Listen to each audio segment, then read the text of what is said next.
Yo, what's up? Nandito po tayo ngayon sa ating free tips, ano? Ituturo ko sa inyo.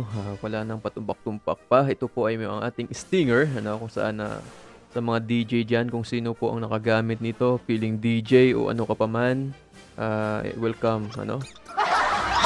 Pwede mong gamitin to, ano? Kung ikaw po ay mahilig sa pagdi-DJ o may mga service kayo bilang DJ mismo sa mga okasyon, no? Ito yung imbes na gamitin mo yung ibang player, ito na lang siya, no? So, dito mo ilalagay lahat ng iyong mga, tawag nito, iyong mga sound effects. So, ngayon bubuksan natin yung stinger na to. BSI, stinger. Kaya na mag-search kung ano meaning yan.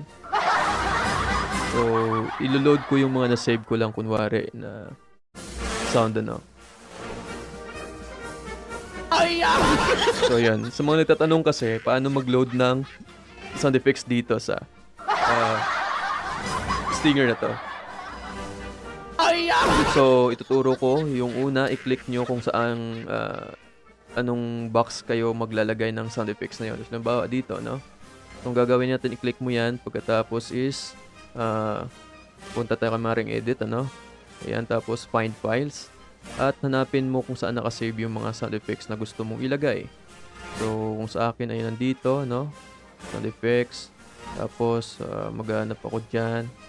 Halimbawa, yung kabaw, ano? So, yun ang ilagay ko. I-drag nyo lang siya, no? Tapos, nandun na siya. Pakinggan natin. Alay na lagi glabang! Alang kamo! Alang tao! Ang tao! Ang tao! Nabatin ninyo! Diba?